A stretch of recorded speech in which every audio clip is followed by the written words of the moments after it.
Elaine Carter had it all: a big house, a perfect lawn, and a neighborhood where nothing ever seemed to go wrong. She was in her early 50s, with sharp eyes that noticed everything. People in the community called her watchful, though others whispered that she was just nosy. Elaine didn't trust outsiders easily, especially those who didn't fit her idea of who belonged. Just outside the gates of Elaine's fancy neighborhood lived Marcus Hale.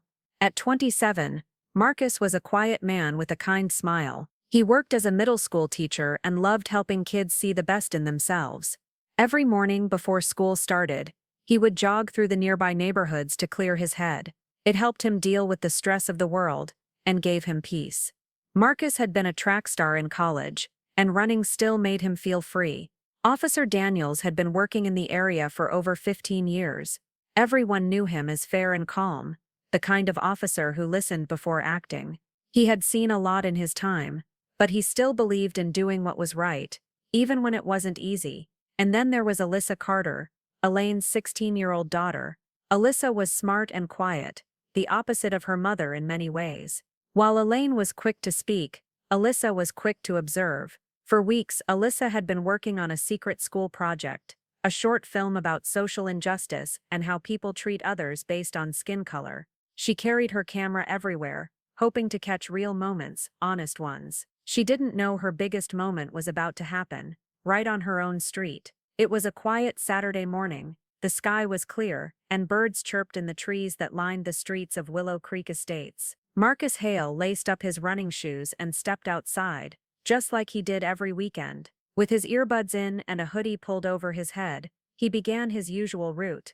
The trail wound through a few neighborhoods, including the gated community where Elaine Carter lived. As Marcus jogged past the Carter home, Elaine stood behind her large living room window, holding a warm cup of coffee. She noticed him right away: his dark skin, his hoodie, the way he moved with purpose. She didn't recognize him, and that was all it took. She narrowed her eyes and reached for her phone.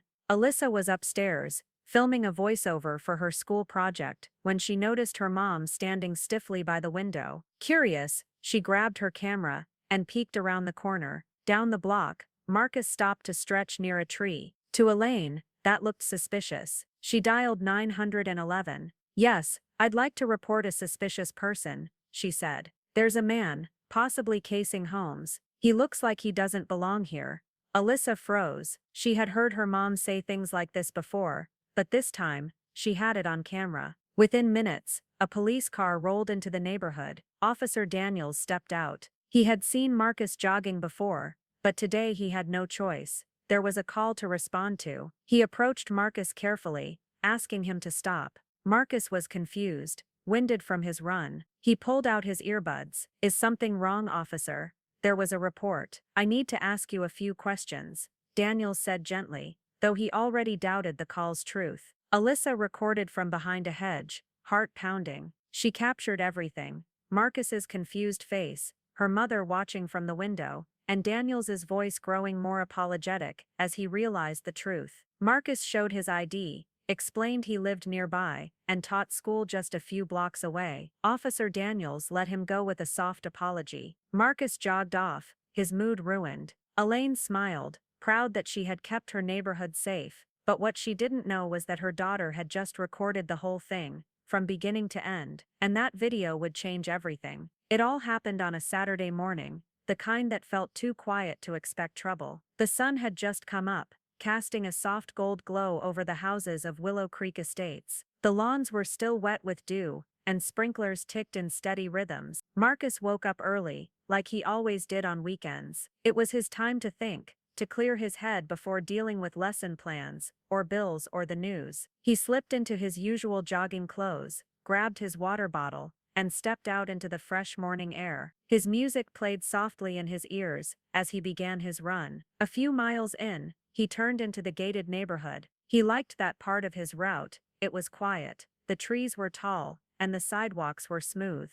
It helped him relax. At the same time, inside one of those houses, Elaine Carter sat on her couch, scrolling through her phone. She noticed movement outside, someone running. She stood and walked to the window, peeking through the curtains. Her eyes locked on Marcus, and her thoughts turned cold. She didn't see a teacher or a neighbor, she only saw someone who didn't belong. A few houses down, Alyssa had her camera rolling. She was trying to record a short clip about hidden bias and how people react to what they don't understand. She didn't know her mother was about to give her a real example. That morning started like any other, but by 9:30 a.m., the police had arrived. A man had been falsely accused, a camera had captured it all, and everything was about to change. Willow Creek Estates was the kind of place people dreamed about. Big houses sat behind black iron gates, lined up like perfect dolls in a row. The streets were spotless, lawns were trimmed like they were cut with scissors. Neighbors waved politely, but mostly kept to themselves. Security cameras watched every corner. The gates opened only for people who lived there, or those who had permission.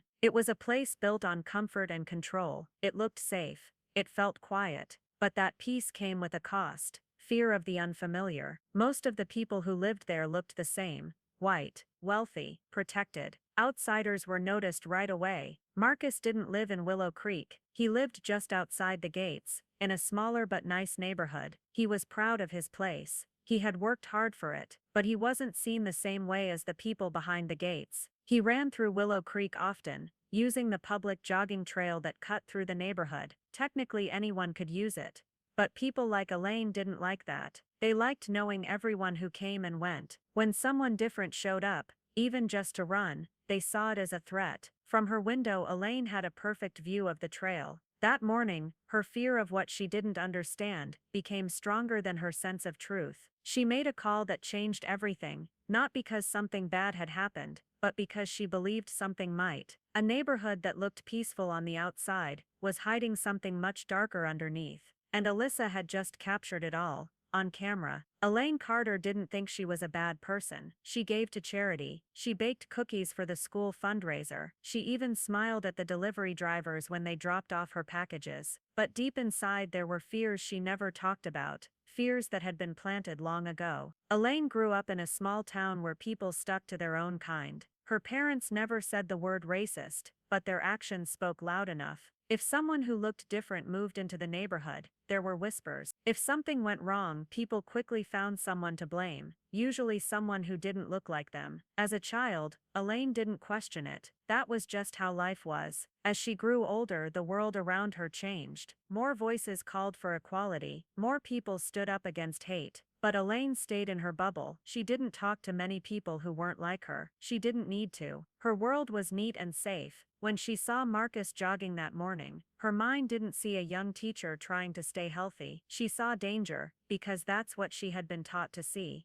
She didn't stop to ask questions. She didn't think about whether he belonged there. She just felt scared. But that fear wasn't really about Marcus. It was about her own beliefs, quiet ones she never admitted out loud. Elaine told herself she was just being careful. She told herself that calling the police was the right thing to do. But deep down, part of her knew the truth. If Marcus had been white, she wouldn't have picked up the phone. And that's what made Alyssa's video so powerful. It showed the truth, raw and real. It showed a man doing nothing wrong, just jogging. And it showed a woman reacting out of fear, not fact. For the first time, Elaine had to look at herself, not the way she wanted to be seen, but the way others saw her. She didn't like what she saw. Alyssa sat on her bed that night, staring at the footage on her camera. Her hands shook as she clicked through the clips. Marcus jogging, her mother watching from behind the curtain, the police arriving, and the quiet heartbreak on Marcus's face as he was questioned for doing nothing wrong. She didn't know what to do at first. She felt scared, confused, and angry all at once. But more than anything, she felt a responsibility. This wasn't just a scene for her school project. This was real life, and it was wrong. The next morning, Alyssa uploaded the video to her laptop. She edited the clips together, adding a simple title: "This is why we still need to talk about race." She didn't mention names. She didn't say it was her mom. She just posted it anonymously to a student social justice forum, and went to school like it was any other day. By that evening, the video had thousands of views. People were commenting, sharing, and crying out for answers. Why was this man stopped? Why did the woman call the cops? When will this end? Some recognized the street. A few recognized the house. It didn't take long before the local news picked it up. Then national outlets started reaching out. The video was shown on morning talk shows and discussed on social media. Elaine's gated community suddenly didn't feel so gated anymore. Elaine first saw the video when a friend sent it to her with a short text. "Is this you?" Her heart dropped. She clicked the link, and there it was. Her own window, her own voice on the 911 call, her face briefly reflected in the glass. Her stomach turned cold. She felt exposed, judged, angry, even, but mostly, ashamed. Meanwhile, Marcus was sitting in his living room when a coworker called and told him to check his email. When he saw the video, he sat in silence. His chest ached. He had felt the pain of that morning so deeply, but seeing it from another angle, knowing a young girl had cared enough to record it, made him feel seen. For the first time, someone had proof. Soon after, the school board invited Marcus to speak. Parents, teachers, and students filled the room. He stood in front of them, calm and strong, and told his story, not just of that morning, but of the many quiet injustices he had faced. And they listened. Elaine, watching the news from home, felt the weight of her actions like never before. The world wasn't sympathizing with her. They were calling her out, rightfully so. Then came the final blow. She found Alyssa in her room, her camera still on the desk. "You posted the video," Elaine said, her voice shaking. Alyssa didn't look away. "Yes," she said, "I had to." And just like that, the truth wasn't just out in the world, it was out in their own home. Elaine sat at the kitchen table, her phone buzzing with messages she didn't want to read. Her name was being dragged through the news, through social media. Friends stopped calling. Some neighbors avoided eye contact. She looked up as Alyssa walked into the room. The air was heavy. "You humiliated me," Elaine said quietly. "You embarrassed our family." Alyssa crossed her arms. "You embarrassed yourself, Mom." Elaine's eyes filled with tears, but Alyssa didn't stop. "You judged a man for jogging, for existing. You called the police on him, and didn't even care how that could have ended. What if they had hurt him? What if they had killed him?" Elaine swallowed hard, but said nothing. "I filmed it because people don't believe this stuff happens, but it does, and you did it. And people need to see it, even if it hurts." For a moment they just stood there, mother and daughter, separated by silence, but both feeling the same thing deep down. Something had changed between them. Elaine thought she had raised a quiet, polite girl, but Alyssa had become something else, brave. In the days that followed, Elaine faced the consequences she never saw coming. The homeowners association sent her a notice. Neighbors had complained. Her social club dropped her from their group chat, without a word. She was asked to step down from a volunteer board at the local library. Nobody said it directly, but the message was clear: you went too far. For the first time, Elaine couldn't explain away her actions. The video didn't lie. Her voice on that 911 call, her face in the window, it was all there. She had judged someone based on nothing but fear, and the world had seen it. She stayed inside for a while, not out of shame alone, but because she needed to think. Meanwhile, Marcus continued jogging. People in the community waved now. Some even apologized. A few teachers at his school asked him to speak to their students about bias and courage. He didn't ask for attention. He just wanted to be seen as human. As for Alyssa, she got an A on her project, but more than that, she found her voice. Her video helped start conversations across town, even in her own home. One evening, Elaine knocked on Alyssa's door. She sat down on her daughter's bed and whispered, "I was wrong." Alyssa looked at her mom, not with anger, but with hope. Maybe change was possible. Maybe this was the beginning. Sometimes justice comes with protest. Sometimes it comes with pain. And sometimes, it begins with a quiet voice and a camera lens. In a world where silence often protects the wrong people, one teenager chose to press record. A man was judged for the color of his skin, a mother was forced to face the truth behind her fears, and a community had to ask itself a hard question: what do we really stand for? Change doesn't always come loud. Sometimes it starts with a quiet act of courage, a camera held by steady hands, a voice that refuses to be ignored, and a heart that knows right from wrong. Marcus still runs every morning, not in fear, but in freedom. Alyssa still films, but now with a purpose clearer than ever. And Elaine, she's learning, slowly, quietly, but learning. because the truth always finds its way out, and once it does, there's no going back. If you found this story powerful, don't just watch, speak up. Share your thoughts in the comments below. What would you have done in Elaine's shoes? If you believe in the power of truth and change, hit that like button, and subscribe for more stories that challenge, inspire, and make us think. Your voice matters, and so does the truth. Thank you for watching.